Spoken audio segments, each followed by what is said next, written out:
All right, my name is Quincy Tennyson, and today I am doing a demonstration of statistical process controls and CP and CPK measurements for operations management. I wanted to do this video in the spirit of explain like I'm five, which is kind of a popular internet thing. They also call it an ELI5. So here's my ELI5 on statistical process control.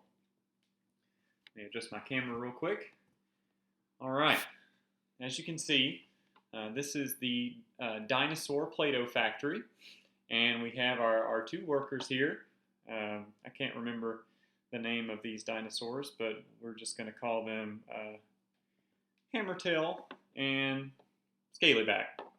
So Hammertail and Scalyback are sitting here working in the factory, and they are producing Play-Doh. And if I hold this up to the camera, you can see what the Play-Doh looks like in general. You can see a little, oh, sorry, wrong way. You can see a little bit of blue and green and some cracks. And if we hold up all of the Play-Doh, hold on, out of control there. If we hold up all of the Play-Doh, we can see it's fairly similar.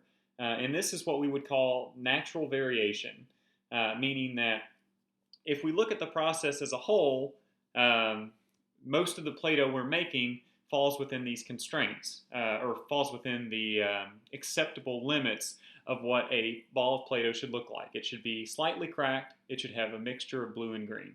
Okay, so let's imagine that the foreman comes along. This is Mr. T-Rex, the foreman.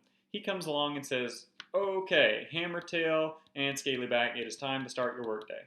Okay, and then he goes back and does whatever he does for the rest of the day. No one knows. He's probably browsing the internet. All right, so what's his name? Hammertail picks up his ball and does, he rolls it up, makes sure it's got a good amount of blue and green in there. And one important factor to consider here is that Hammertail and Scalyback are both aware that the Play-Doh has to look this way. They have the autonomy to make the decision to stop the process, right? So Hammertail passes it to Scalyback. That's just a demonstration of the process. So they just keep passing these along and along and along.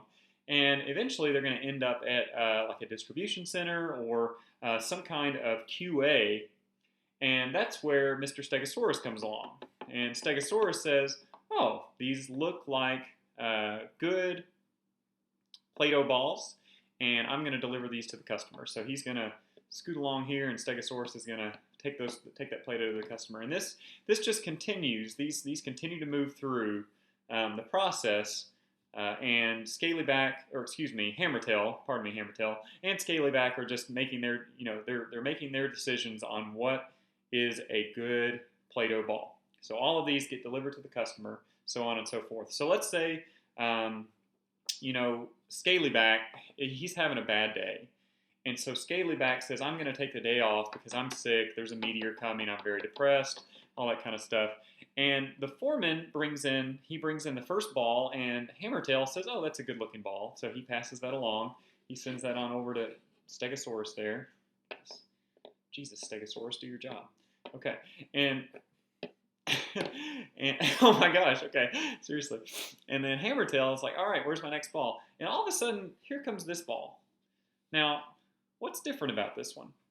We notice that it still has a mixture of green and blue. Oh, maybe I should show the green and blue first. So it still has the green and blue, and it's slightly cracked. But on the other side, there's this bright orange. Now, that's not natural variation. That's something that's way out of the norm for what Hammertail expects. So Hammertail, he gets on the phone, or the, whatever you would use in the Cretaceous period or when all this was happening, and he says, hey, foreman, I believe our process is out of control.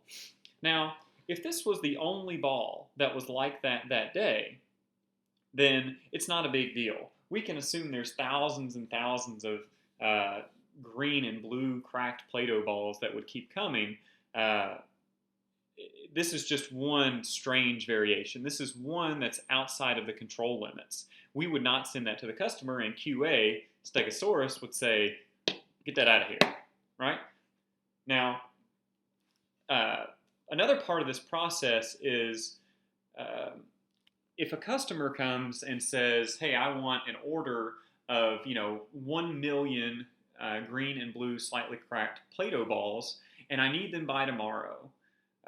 The production line, actually the firm as a whole, needs to be able to say, well, can we actually deliver that to the customer, or is that outside of our limits as a firm? And that's where the CP and CPK measurements come in. They basically let a firm know, hey, is that a reasonable order that we can set as a goal? Or is that unreasonable, and we'll have to tell that customer we need to either make adjustments in quantity or time. So that's a pretty basic video and demonstration about statistical process control. I hope you enjoyed it, and I hope it was explained simple enough for a 5-year-old to understand it. Thanks.